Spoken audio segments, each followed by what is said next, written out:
Ali si nekada imao problem sa nostalgijom? To je upravo onaj osjećaj koji svi danas nosimo. Generacija sa 81. i 96. godište, sjajno.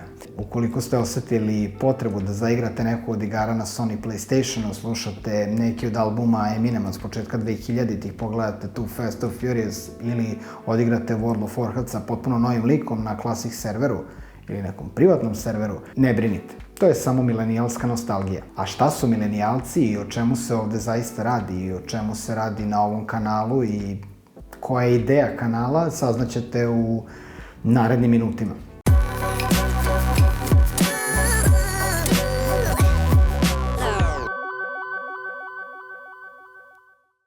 Dobrodošli na kanal Milenijalac. Moje ime je Stefan Dimitrije Dimić i ja ću biti vaš vodič kroz čuvenu milenijalsku nostalgiju.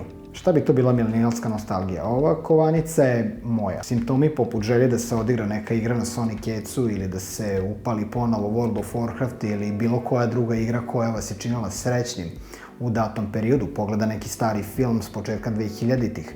Ono što nas okuplja sve, pogotovo na ovom kanalu, jeste upravo ta nostalgija i ljubav prema stvarima koje su prošle, koje su bile i koje se verovatno nikada neće vratiti u obliku u kojem smo navikli. Kada govorimo o tome šta znači milenijalac, odnosno reč kojom nas obeležavaju mnogi, i oni pre i oni posle, odnosno baby boomeri, generacije X, sve te oznake sociološke i sve stvari koje su nam prikačili tokom godina, mislim i smatram da treba objasniti ukratko. Ekipa rođena između 81. i 96. godine je naša ekipa, odnosno ekipa koja je rođena u tom periodu, odnosno u toj dekadi. Prelazak iz 99. godine u 2000. novi milenijum, ljudi koji dolaze i donose određene tehnološke inovacije, trebali su da donesu promene. Prva generacija koja je imala dodira sa internetom, odnosno imala dodira sa nekim stvarima koje su bile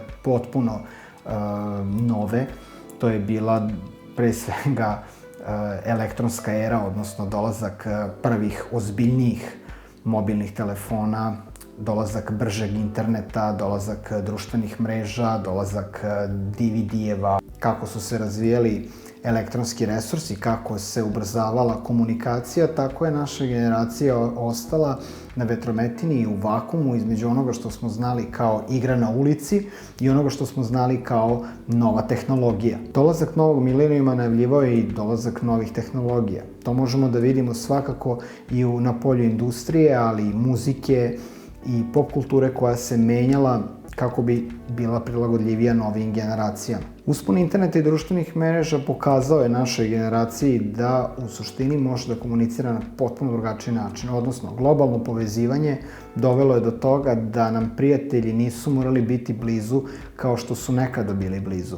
Stoga smo se kao pioniri vezali usko za pre svega AOL, Messenger, MySpace, Twitter, kasnije Facebook, Instagram i sve ovo što danas poznajemo. Ukoliko imaš 30 godina, igraju ti se igrice ili bi da pogledaš neki stari film ili neki Disneyev crtani koji si voleo kao klinac, opusti se. To su stvari koje se svima nama dešavaju. Naravno, ne instaliraš WoW i ne igraš ga 3,5 sata, 4, 5, a možda i da. Dobro, ako nemaš porodicu. Ako imaš porodicu, onda 4 sata, 5. Dakle, ukoliko ti se nekada zaigra Sony PlayStation 1, 2, Nintendo, Game Boy ili bilo šta drugo, opusti se, tu su sasvim normalni simptomi milenijalaca, sasvim normalne težnje i stvari, samo nemoj da poludiš pa da potrošiš bogatstvo na retro konzole ili možda potrošiš. Milenijalci su deca ili ljudi, sada već ljudi koji imaju između 30 i 40 godina, ne mogu da se pronađu u svetu u kom je sve vezano za i isključivo određene parametre poput finansija, ekonomske nestabilnosti i slično. Samo lociraj svoje mesto u koordinatnom sistemu konfuzije. Ali ne brinite, postoji rešenje za to. Naravno, rešenje nije da instalirate WoW ili kupite Sony PlayStation 1, 2 ili možda jeste. Nije. Ili možda jeste. Vi ste gledali Milenijalca gde vaša nostalgija nije simptom, nego potreba. Do sledećeg viđenja.